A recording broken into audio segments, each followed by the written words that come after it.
Bonjour à tous. Est-ce que vous en avez marre de vivre des stress financiers, des déséquilibres financiers, de vivre dans l'endettement, de ne pas avoir suffisamment pour résoudre un problème important, d'être parfois obligé de quémander, d'étaler à gauche à droite? Est-ce que vous en avez marre de ça?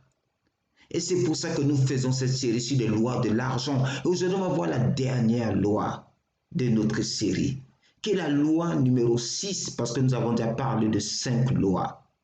De quoi s'agit-il? Eh bien, la loi numéro 6, c'est l'argent doit servir à votre environnement.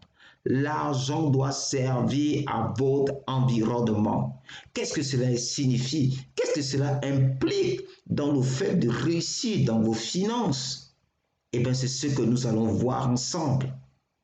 Nous allons voir ça ensemble.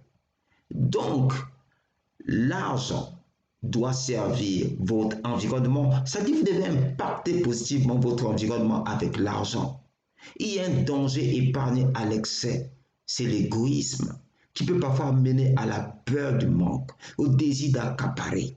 Et cela peut faire de l'argent votre maître, et ce serait griller une loi de l'argent. Vous devez garder votre paix intérieure. Vous comprenez? Répondez aux besoins de la veuve, de l'orphelin, du pauvre, du démuni, de la communauté autour de vous. Rendez la vie positivement intéressante.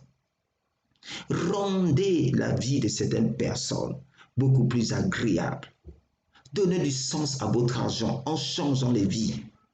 Lorsque vous allez voir des vies changer à cause de l'impact de vos finances, vous allez vous dire que ça vaut le coup d'avoir ces finances, ça vaut le coup de réussir dans la gestion de ces finances, ça vaut le coup d'être riche, ça vaut le coup d'avoir plus d'argent, de bien gérer pour pouvoir résoudre des problèmes sociétaux parfois élevés.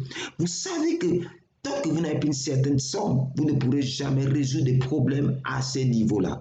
Si vous n'avez pas, par exemple, des richesses qui sont au-delà d'un certain niveau, vous ne pouvez peut-être pas résoudre des problèmes de 10 000 euros. Imaginez l'évacuation de quelqu'un qui est en danger à cause d'un problème médical, qui nécessite beaucoup de finances. Eh bien, vous ne pourrez peut-être pas, vous pourrez contribuer, bien sûr, mais c'est possible, réussir financièrement à un but.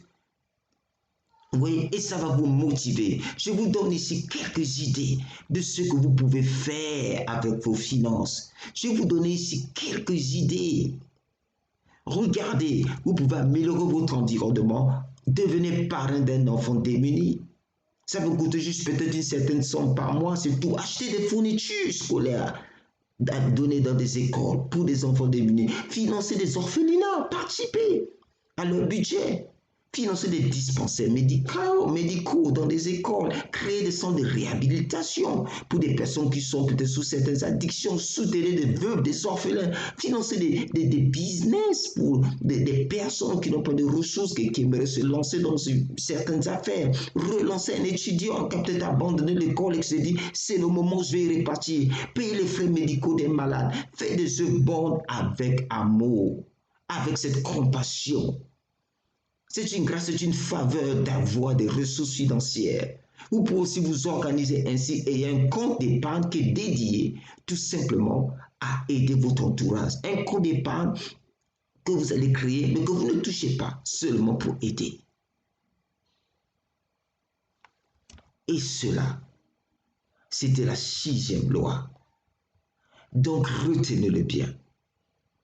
Vous pouvez vous abonner. Je vous le recommande vivement en notre newsletter 5 pas de fourmi pour atteindre la paix financière. Abonnez-vous. Vous allez recevoir des ressources gratuitement, des vidéos, des témoignages, des reportages, etc. autour des finances personnelles et comment pouvoir atteindre un équilibre. Et je vous félicite d'être allé au bout de cette série. Aimez la vidéo, aimez cette série, partagez, abonnez-vous à ce canal et vous serez informé automatiquement des nouvelles vidéos, des nouvelles ressources dans ce sens. Sur ce, je vous souhaite beaucoup de courage. Appliquez de manière diligente les 6 lois de l'argent que nous avons vues. L'argent doit être retenu. L'argent doit être multiplié. Développez votre sagesse dans les finances en ce qui concerne l'argent. Mettez en pratique ces lois, c'est possible pour vous. J'étais là-bas, je vivais de l'endettement d'un mois à l'autre. Je ne savais pas qu'un jour je pouvais me retrouver avec des finances. Je ne savais pas qu'un jour je pouvais investir dans l'immobilier. Je ne savais pas qu'un jour je pouvais épargner. Je ne savais pas qu'un jour je pouvais aider quelqu'un avec une certaine somme que je n'imaginais pas. C'est possible pour vous. Vous pouvez aller beaucoup plus loin. Il n'y a pas de limite. Appliquez ces lois. Appliquez-les. Je vous souhaite beaucoup de courage et beaucoup de réussite. À bientôt.